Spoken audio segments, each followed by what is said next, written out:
Hello friend, मुझे आशा है कि आप सब लोग बहुत अच्छे होंगे।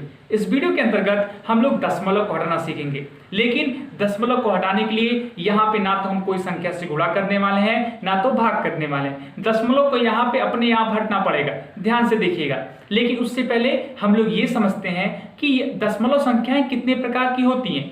इसका मतलब यदि एक संख्या से दूसरी संख्या में भाग दिया जा रहा है तो कुल कितने प्रकार की दशमलव संख्याएं प्राप्त हो सकती हैं। दशमलव कब लगाते हैं? जब भाग नहीं जाता है। अब देखिए, पहला टाइप वो है कि दशमलव लगाने के बाद पूरा पूरा भाग चला जाए, तो पहला टाइप है। दूसरा टाइप, जहां पे दशमलव के बाद एक निश्चित संख्या का बार बार क्या हो रहा है, रिपीटिशन हो रहा है। जैसे 3.333 बार बार आते जा रहा है।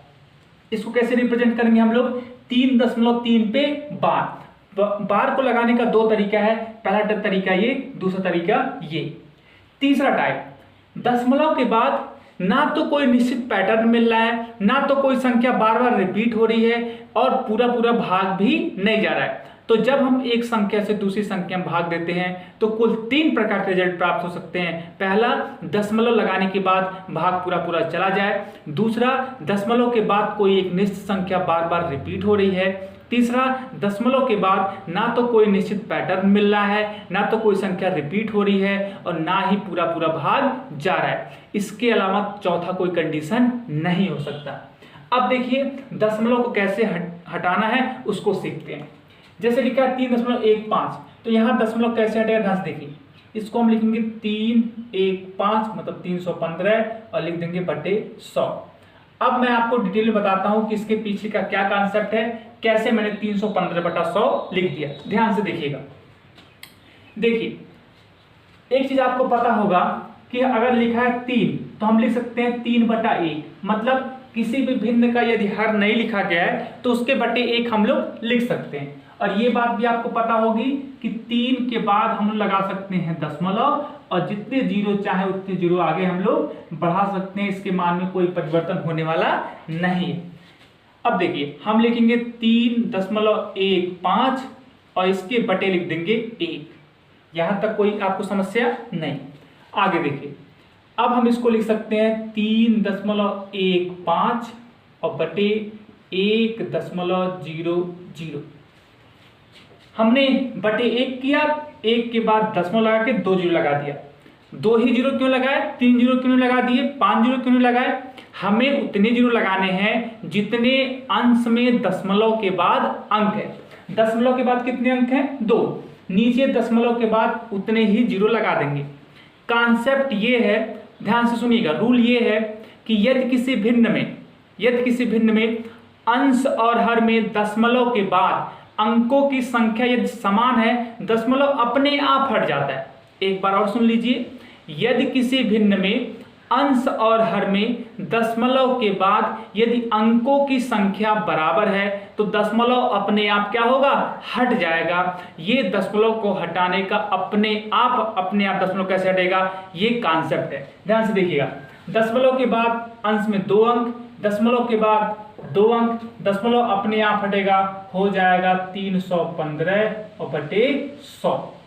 तो जो 2 स्टेप किए गए ये फॉर्मेलिटी के लिए किए गए, ये आपको मन में करना है और यहाँ पे डायरेक्ट लिखना है इस तरीके से। बात क्लियर है?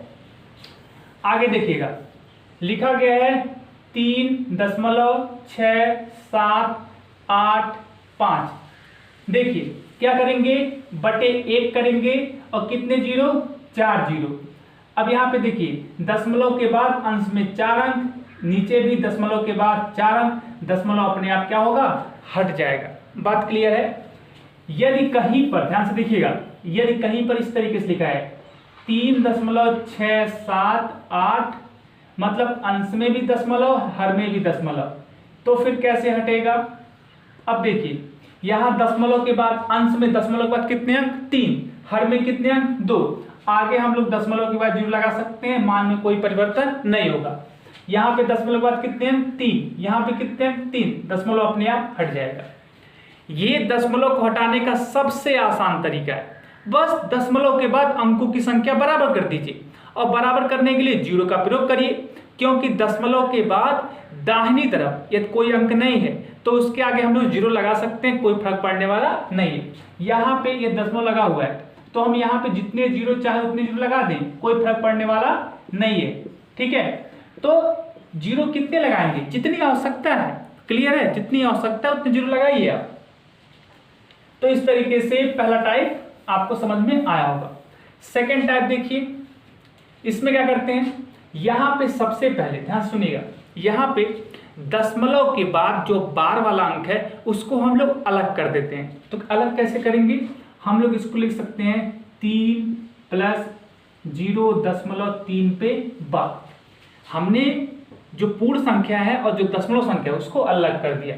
ठीक है, अब दशमलव के बाद जितने अंकों पर बार है उतनी बार 9 से भाग कर देते हैं, दशमलव भी हट जाएगा, बार भी हट जाएगा।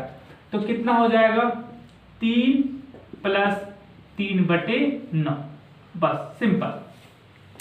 इसका मतलब यहां पे बस आपको एक चीज ध्यान रखना है कि दशमलव के बाद जो बार वाला अंक है वो अलग होना चाहिए, उसके साथ और कोई अंक नहीं होना चाहिए। सिंपल दशमलव वाला भी नहीं होना चाहिए।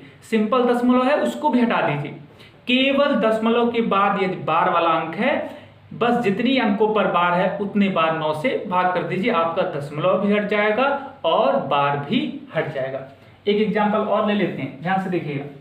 लिखा गया है 0.67 पे बार, क्या हो जाएगा 6 7, कितने अंकों पे बार है, 2 अंकों पर, 2 बार 9 से भाग कर दीजिए।